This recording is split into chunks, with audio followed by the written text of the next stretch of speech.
The rain had been falling all morning, a soft but steady drizzle that turned the sidewalks of downtown Los Angeles into slick mirrors, reflecting neon signs and passing headlights. It wasn't the kind of rain that emptied the streets, just enough to make people pull their hoods tighter, duck into coffee shops, or hurry along with shoulders hunched. Near the corner of 5th and Spring, tucked between a vintage record store and a tiny vegan bakery, stood a quiet little bookstore with warm yellow light spilling from its windows, the kind of place that smelled like old paper, cinnamon tea, and calm. Inside, the air was dry and quiet, the kind of quiet that felt respectful, not empty. A few customers browsed the shelves, students with backpacks, an older man flipping through poetry, a woman reading in a corner armchair with a steaming mug beside her. Outside, just beyond the glass door, a young woman stood under the bookstore's narrow awning, trying to stay dry. She looked younger than she probably was, maybe 17, maybe 18. But her eyes held something heavier, like she'd already lived through more than most people twice her age. Her dark hair was damp at the ends, her hoodie pulled tight around her shoulders, and the backpack slung over one arm looked like it had carried her through more nights than it should have. She wasn't waiting for anyone. She wasn't even sure why she'd come here, except that this block felt safer than most.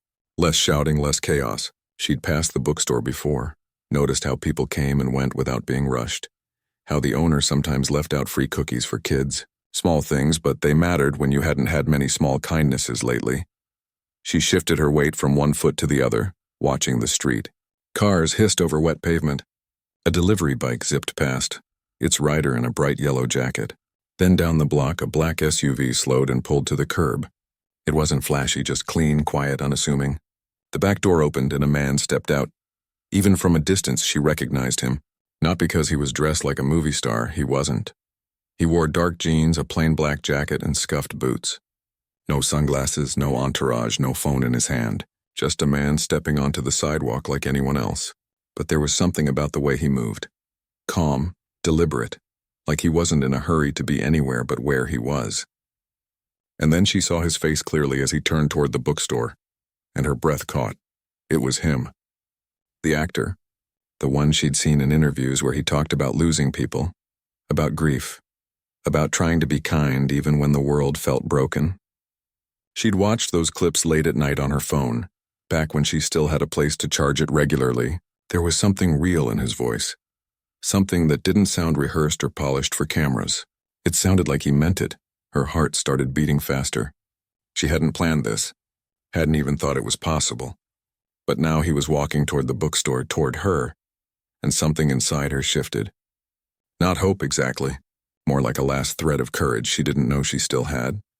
He reached the awning and paused, glancing at her, not with suspicion, not with the quick, dismissive look strangers usually gave her on the street, just a quiet acknowledgement like he saw her as a person, not a problem. Then, without a word, he reached for the bookstore door and held it open. She hesitated for just a second. Raindrops clung to her eyelashes. Her hands were cold. She could walk away, go find another overhang, another bench, another night of pretending she was okay. But instead she stepped forward.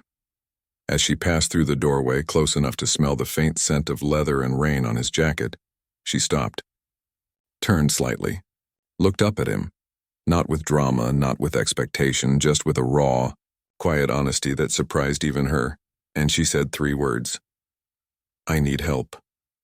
Her voice was soft, barely above a whisper, but it cut through the hum of the bookstore like a bell. She didn't say it like a plea for money or attention. She said it like someone finally admitting the truth after holding it in too long. He didn't flinch, didn't smile politely and nod like people usually did when they didn't know what to say. His eyes, dark, steady, locked onto hers, and in that moment she felt something she hadn't felt in months. Seen. Not judged, not ignored, just seen. He didn't ask what kind of help, didn't ask if she was okay or tell her to go to a shelter. He simply nodded once, slowly, like he understood the weight behind those 3 words. "Okay," he said, his voice low and calm. "Let's sit down." He guided her gently toward a small table near the back of the store, away from the few other customers.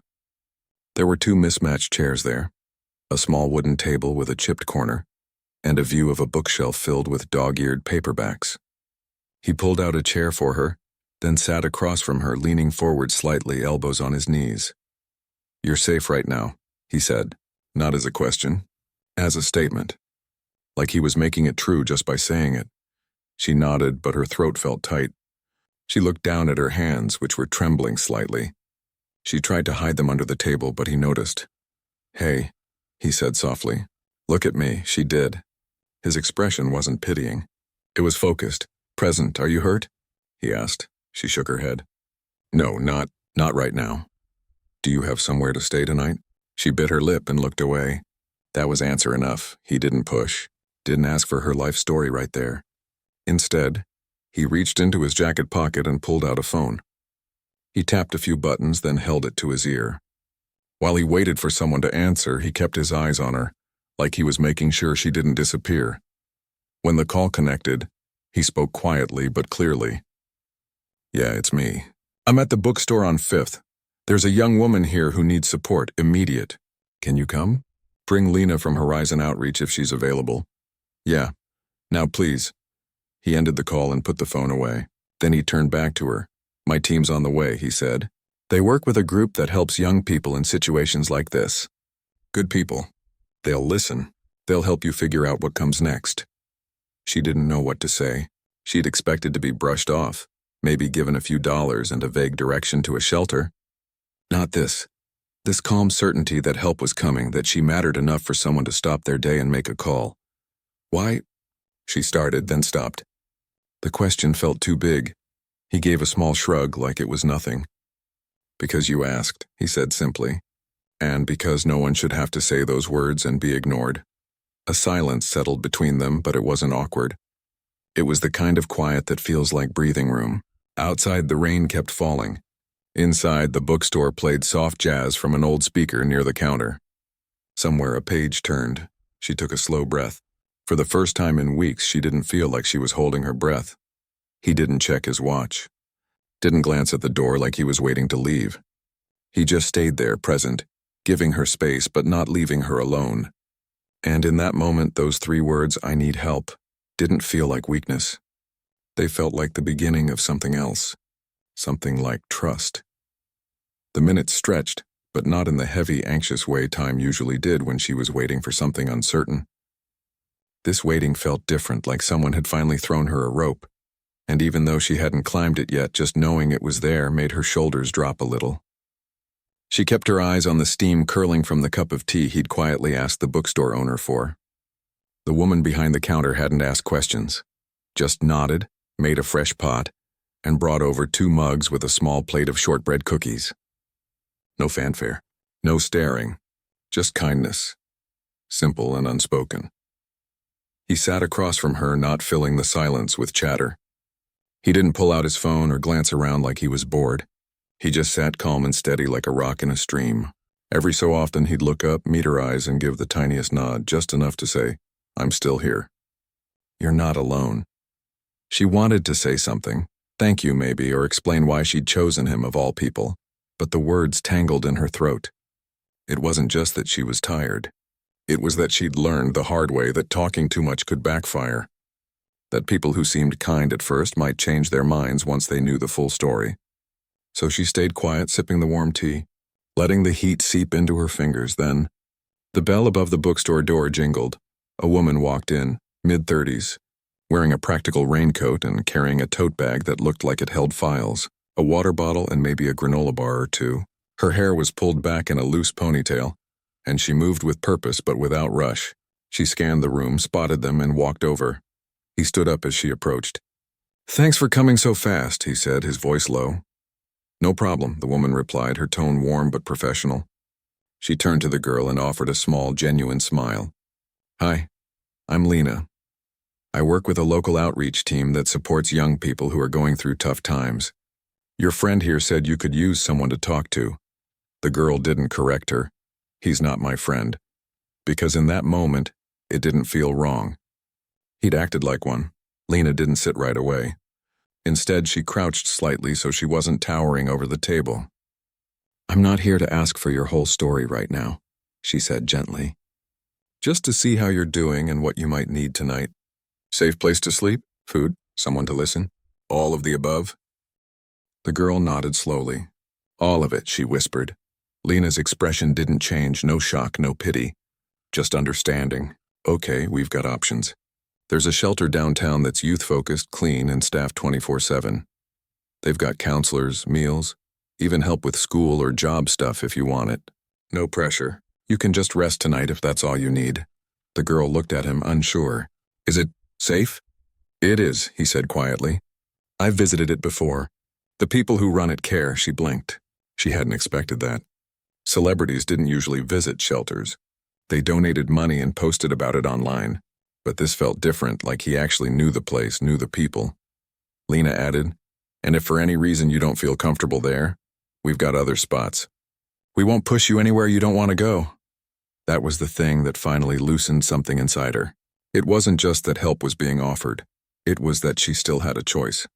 After weeks of feeling like every door was closing, here was someone handing her a key and saying, "You decide." She took a deep breath. Okay, she said. I'll go, Lena smiled. Great, my car's just around the corner. It's dry and I've got extra blankets if you're cold. He stood up. I'll walk you out. They stepped back into the drizzle. The rain had lightened to a mist, the city lights glowing through the haze.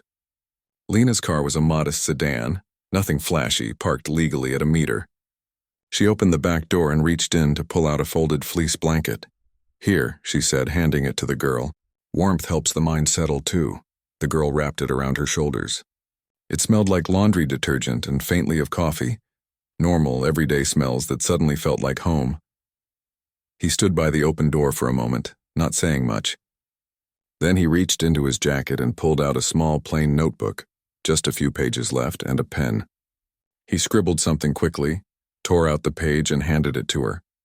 If you ever need to reach someone who knows the right people, he said, this number goes straight to Lena's team. Not my personal line, this is better.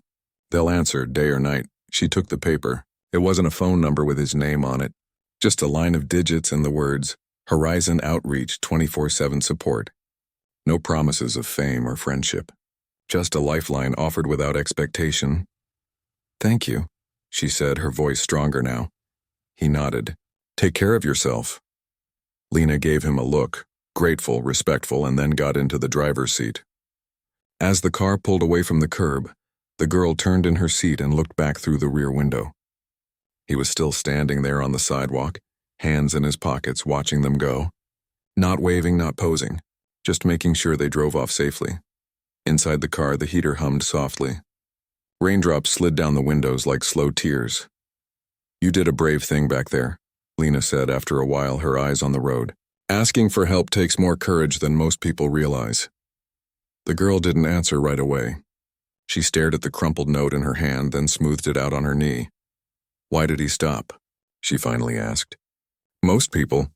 They don't. Lena glanced at her in the rearview mirror, because he's seen what happens when people don't. He's lost people. He knows how fast things can fall apart, and how much a single moment of kindness can change the direction of someone's life. The girl looked out the window again. The city passed by in streaks of color and light. For the first time in a long time, she didn't feel invisible. When they arrived at the shelter, a clean, well-lit building with a small garden out front and a sign that read, Safe Haven Youth Center, Lena parked and walked her to the entrance.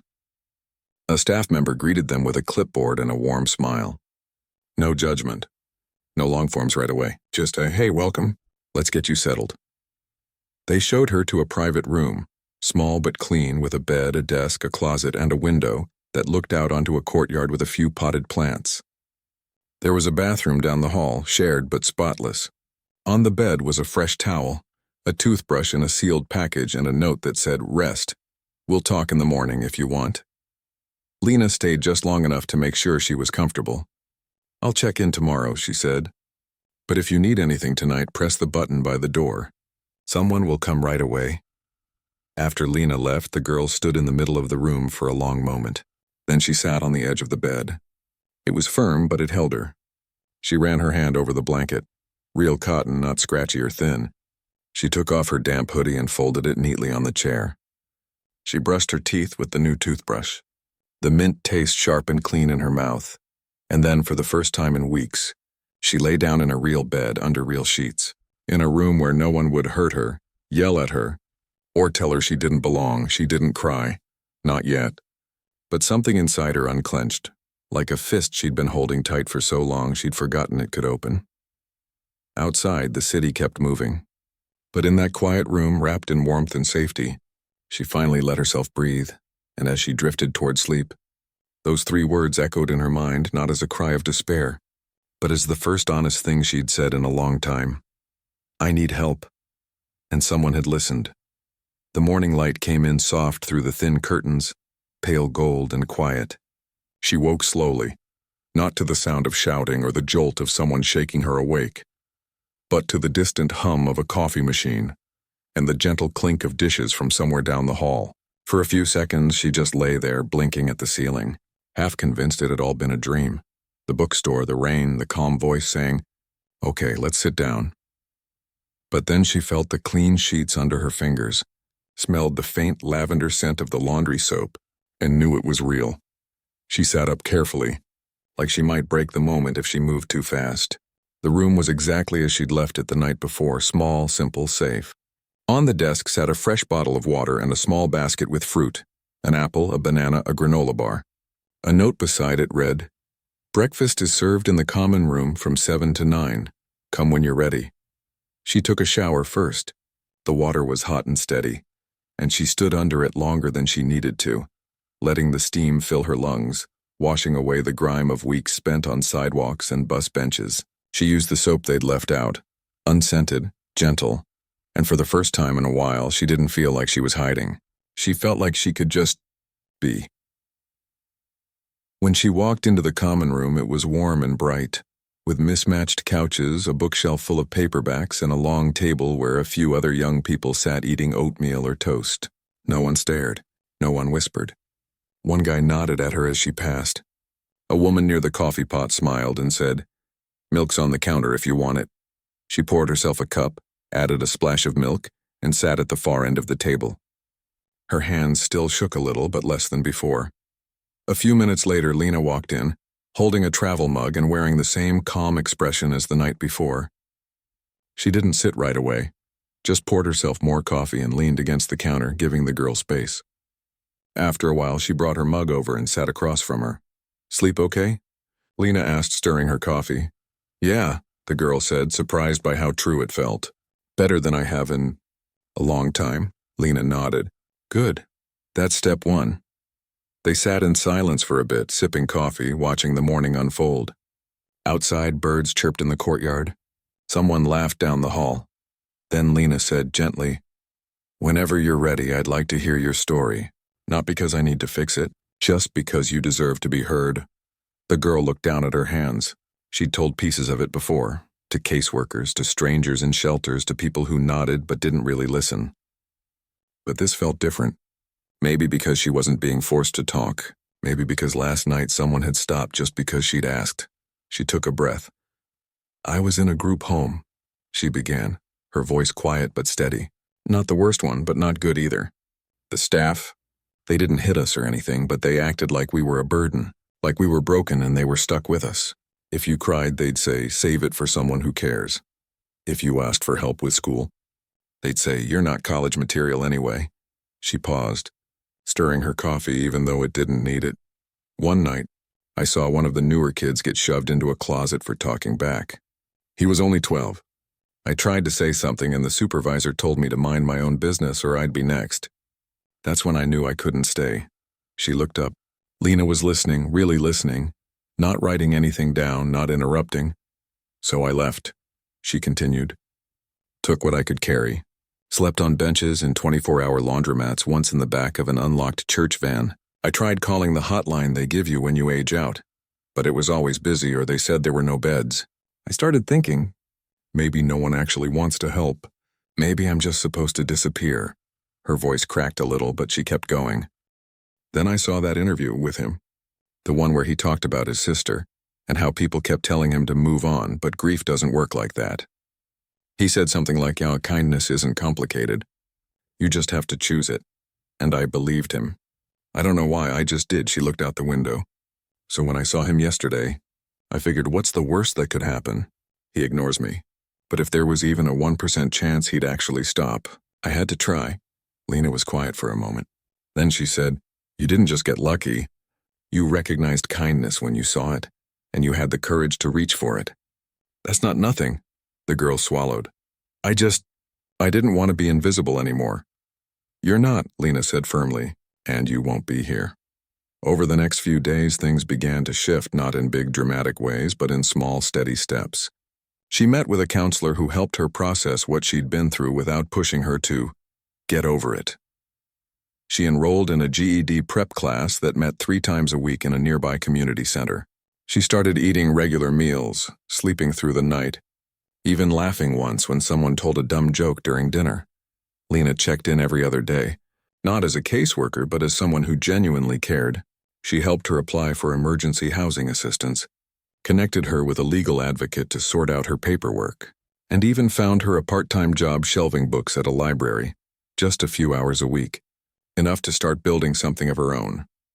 One afternoon, while sorting donated novels, the girl found a worn copy of a book he'd been in a movie adaptation of years ago. She held it for a moment, then placed it gently on the featured author's shelf. Not because she was a fan, though she kind of was now, but because it reminded her that stories could change. Hers was still being written. She didn't talk about the encounter much.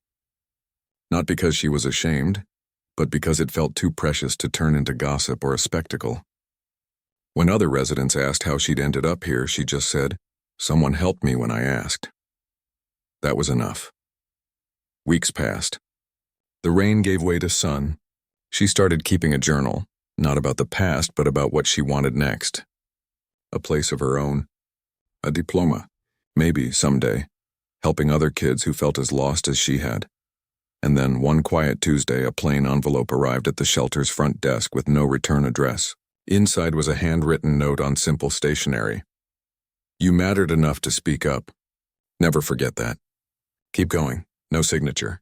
No fanfare. Just those words." She folded the note and tucked it into her journal, right between the pages where she'd written her goals. She didn't know if he'd ever think about her again. But she knew this. Those 3 words hadn't just saved her night. They'd given her back her voice, and this time she planned to use it. She didn't plan to tell anyone. Not really. The whole thing felt too personal. Too fragile, like if she spoke it out loud too loudly, it might vanish, or worse, get twisted into something it wasn't. But one evening, during a group session at the shelter, the topic turned to moments that changed everything. Not big dramatic rescues, but small turns, a kind word, a door held open, someone noticing you when you thought no one would. She sat quietly at first, listening to others share stories about teachers who stayed late, strangers who bought a meal, a bus driver who waited an extra minute when they were running late. Each story was different, but they all carried the same quiet truth. Sometimes the smallest act of seeing someone can be enough to pull them back from the edge. When it was her turn, she hesitated. Then softly she said, "I asked for help." Just 3 words. And someone stopped. Not because they had to, just because I asked. She didn't say who, didn't mention names or places. Just the feeling, the relief, the shock of being heard. The way it made her believe again that people could be good without wanting anything in return. After the session, one of the counselors pulled her aside. "That was powerful," she said. "Would you ever consider writing it down? Not for fame or attention, just as a way to remind others that it's okay to reach out." The girl thought about it for days. She'd never been much of a writer, but she started scribbling in her journal. Not the polished version, just the raw truth. How scared she'd been. How she'd almost walked away. How those 3 words felt like jumping off a cliff, not knowing if anyone would catch her. And how, against all odds, someone did. She wrote it as a letter, addressed to no one and everyone. She called it 3 words that changed everything. She didn't sign it with her name, just a young person who was seen. She gave it to the counselor, who passed it along to a local youth advocacy group they partnered with. They read it, cried a little, and asked if they could share it with her permission in their monthly newsletter. She said yes, as long as her identity stayed protected. She didn't expect much to come of it. Newsletters like that usually went to donors, social workers, maybe a few teachers. But a week later, the advocacy group posted a redacted version of the letter on their social media, blurring any identifying details, keeping her voice intact. And something unexpected happened. People shared it. Not thousands at first, but enough. A teacher posted it in her classroom. A pastor read it during a sermon about compassion. A radio host read it on air during a segment about invisible struggles. Then a journalist who'd been following youth homelessness for years saw it and reached out. Not to expose her, but to ask if she'd be open to a short, anonymous feature in a local paper, highlighting the real gaps in support for young people aging out of care. She talked it over with Lena and her counselor. They made sure everything was safe, no photos, no location clues, no pressure. Just her words and the message behind them. Asking for help isn't weakness. It's the bravest thing you can do. The article came out on a quiet Thursday. It didn't go viral in the flashy, trending way, but it landed where it mattered. Donations to the shelter doubled in a week. A local business owner offered to fund a new tutoring room. A retired teacher volunteered to help with GED prep 3 days a week. And most importantly, the city council scheduled a meeting to review funding for youth transitional housing. Something they'd been putting off for years. She read the article once, then put it away. She didn't want to live in that moment forever. But she couldn't ignore the ripple. One afternoon, while walking back from her library shift, she passed a bus stop where a teenager sat with a backpack too big for their frame. Eyes tired, shoulders slumped. The girl didn't say anything at first, but as she walked by, she slowed, turned, and sat on the bench a few feet away. After a minute, she said, "You okay?" The teen looked up, wary at first. But something in her tone, gentle, not pushy, made them pause. "Not really," they admitted quietly. She nodded. "There's a place not far from here, warm, safe. People who actually listen. Want me to walk you there?" They hesitated, then nodded. As they walked side by side, she didn't tell them her whole story. She just said, "I've been where you are, and someone helped me. Now it's my turn." That night, back at the shelter, she found a new journal entry waiting for her, not written by her, but left on her desk by the front desk staff. It was from the teen she'd walked over. Just a few lines. "Thank you for seeing me too." She smiled, tucked it into her journal, and kept writing her own story. Meanwhile, across town, the man who'd held the bookstore door hadn't seen the article. He rarely read things about himself, and his team respected his privacy fiercely. But his assistant quietly printed a copy and left it on his desk with a note. "This is why we do what we do." He read it late one night, alone in his kitchen, a cup of tea cooling beside him. When he finished, he sat for a long time, staring out the window at the city lights. He didn't feel pride. He felt gratitude for the courage it took to speak up, for the network of people who stepped in after he made that call, for the fact that kindness, once given, could keep moving long after you walked away. He never reached out, never asked for updates. He trusted the system, trusted the people doing the real work every day. But he made a quiet call the next morning, not to a reporter, not to a studio, but to the director of the outreach program. He increased his monthly support, not for recognition, just because now he knew more than ever how much it mattered.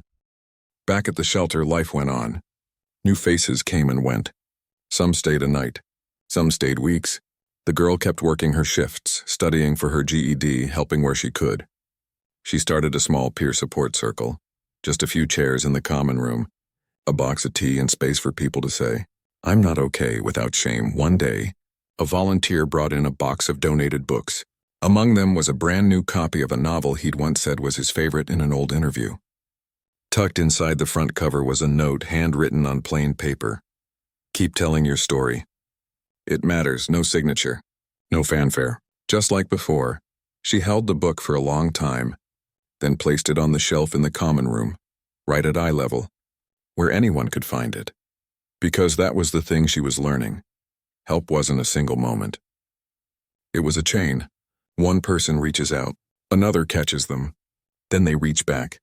And on, her 3 words hadn't just changed her life. They'd become a quiet invitation to listen, to see, to stop walking by. And the world slowly was answering. The fundraiser wasn't fancy.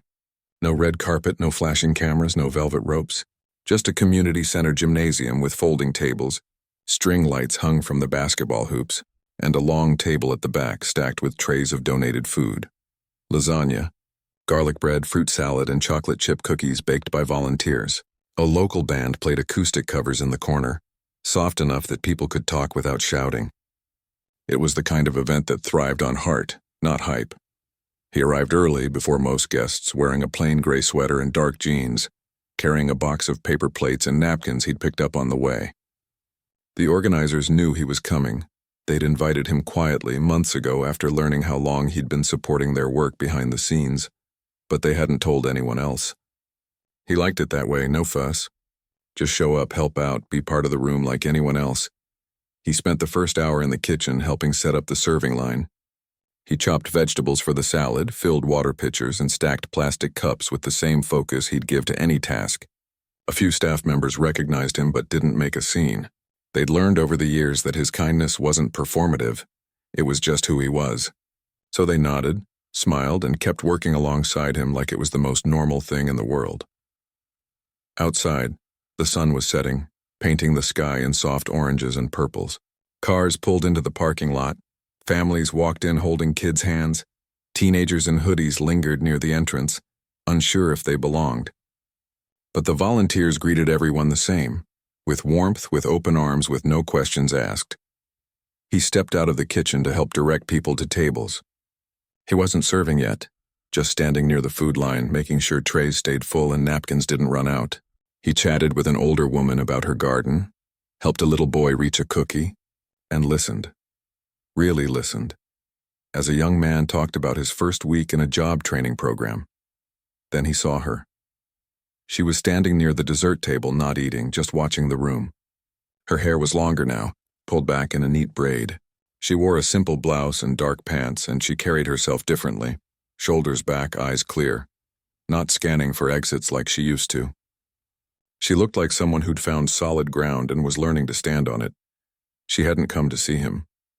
She'd come because she now volunteered with the outreach team, helping new arrivals navigate the system she'd once been lost in. She'd signed up to serve food tonight, to give back in the quiet way others had given to her.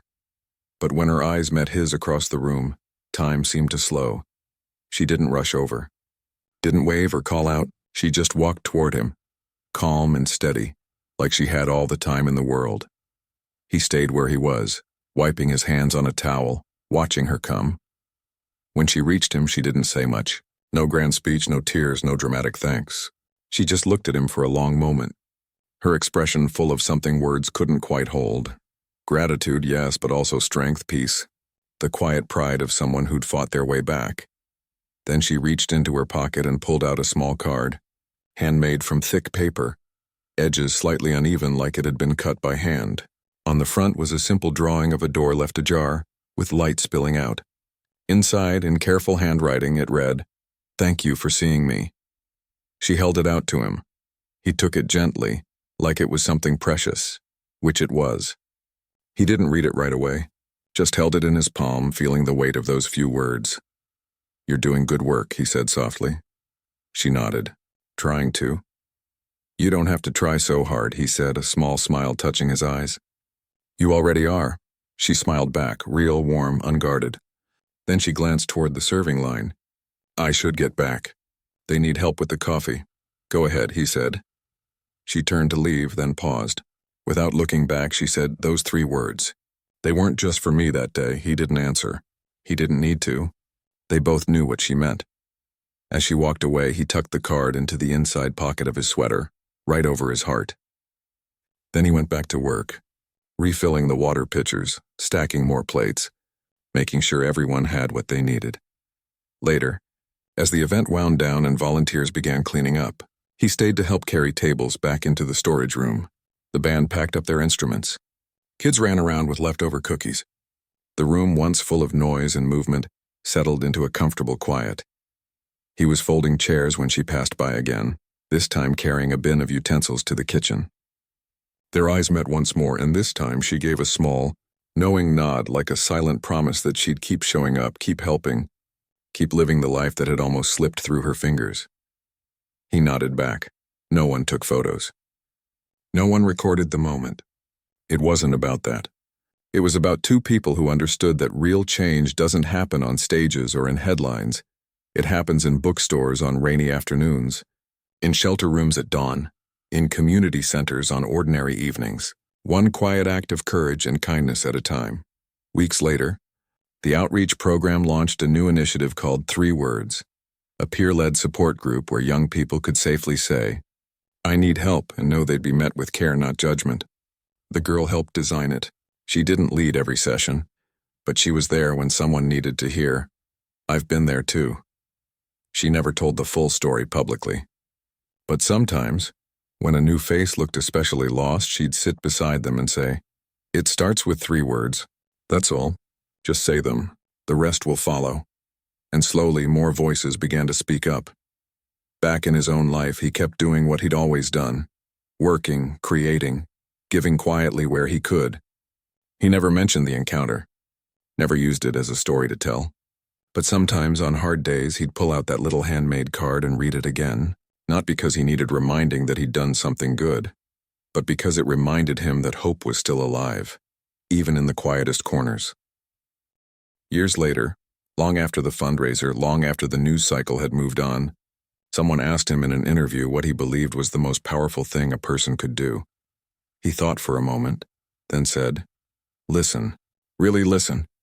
And when someone says they need help, believe them." He didn't elaborate. He didn't need to, because the truth was already out there, in shelter rooms and classrooms, in the steady hands of people who'd been lifted up and now reached back. The girl never became famous. She didn't want to be. But she built a life, steady, kind, full of purpose. She finished her GED, took night classes at the community college, and eventually became a youth advocate herself. She kept a journal, and on the first page of each new one, she wrote the same 3 words, "I need help." Not as a memory of weakness, but as a reminder of courage. Of the day she chose to trust, and the world surprised her by answering. And somewhere, in a quiet pocket or a desk drawer, a small handmade card remained. A silent testament to the moment one person stopped, listened, and changed everything. Not with a grand gesture, not with money or fame, just with presence, just with care, just with the simple, human act of seeing someone and choosing to stay. The years didn't erase the memory, they softened it, like river stones worn smooth by time. What had once felt like a single, desperate moment became part of a larger story, one that kept unfolding in quiet, everyday ways. She wasn't the same person who'd stood shivering under that bookstore awning, but she carried that version of herself with care, like a seed that had finally found good soil. Now in her mid-20s, she worked full-time with a nonprofit that supported young people transitioning out of foster care. Her office wasn't fancy, just a small room with a second-hand desk, a bookshelf full of resource guides, and a window that looked out onto a courtyard where kids sometimes played during after-school programs. On her wall hung a framed quote she'd typed herself, "Help isn't a handout. It's a hand reaching back." She didn't talk much about her past, not because she was ashamed, but because she'd learned that stories are most powerful when they're shared with purpose. Not for pity, not for praise, but to light the way for someone else still in the dark. One rainy Tuesday, much like the one years before, she sat in her office reviewing applications for emergency housing grants. The shelter she'd stayed in had since expanded into a full transitional living program, thanks in part to sustained community support and a steady stream of private donations that never came with strings attached. She always suspected who might be behind some of those, though no name was ever listed. Just a friend. A knock came at her door. One of the newer staff members poked her head in. "There's a young person in the lobby. Says they heard about us from a teacher. They're nervous. Won't sit down," she nodded. "I'll be right there." In the lobby, a teenager stood near the door, hood up, backpack clutched tight against their chest. They looked no older than 16, eyes darting around like they were ready to bolt at any second. When they saw her approach, they stiffened. "I don't need charity," they said quickly, voice tight. She didn't smile too wide, didn't reach out too fast. She just stopped a few feet away and leaned against the wall, casual, unhurried. "Good," she said, "because we don't do charity here. We do partnership. You show up. We walk with you. No strings." The teen frowned, confused. "Why would you do that?" "Because someone did it for me," she said simply. "And it changed everything." She didn't tell the whole story, not yet. But she invited them to sit, offered a cup of tea, and asked one question. What do you need most right now? The teen hesitated. Then so softly it was almost lost in the hum of the building's heater, they whispered, I need help. Those 3 words hit her like a wave, not with pain, but with recognition. She'd said them once. Now someone else was brave enough to say them too. She nodded. Okay, let's figure it out together. That night after work, she walked home through the same part of the city where it had all begun. The bookstore was still there, though the owner had retired and a new one had taken over. The awning was the same. The streetlights still cast long shadows on wet pavement when it rained. She paused outside for a moment, not out of nostalgia, but out of respect. This spot wasn't just a place, it was a turning point, and she'd made a promise to herself long ago. If her life was ever stable enough, she'd make sure others had the same chance to be seen. She'd kept that promise. Not with grand speeches, but with steady presence, with late-night calls to landlords, with helping kids fill out college applications, with sitting in silence when someone just needed to be near another human who understood. A few months later, the outreach program hosted a small ceremony to honor volunteers and mentors. It wasn't publicized, just a gathering of people who'd shown up day after day for others. She was asked to say a few words. She stood at the front of the room, not behind a podium, just among friends. I used to think asking for help meant I was broken, she began. But I was wrong. Asking for help means you still believe there's a chance things can get better. That's not weakness, that's hope. She looked around at the faces, some young, some older, all carrying their own unseen battles. We don't need heroes. We need humans. People who stop, who listen, who say you're not alone and mean it. Afterward, as people milled about sharing food and stories, an envelope was slipped into her hand by a staff member. Came in the mail today. No return address. She opened it later, alone in her apartment. Inside was a note on plain paper, handwriting she recognized instantly. You became the hand that reaches back. That's the real magic, no signature. None needed. She smiled, folded the note, and placed it in a small wooden box on her shelf. The same box that held the handmade card from the fundraiser, her first GED certificate, and a ticket stub from the bus she'd taken the day she left the shelter for the last time. Life wasn't perfect.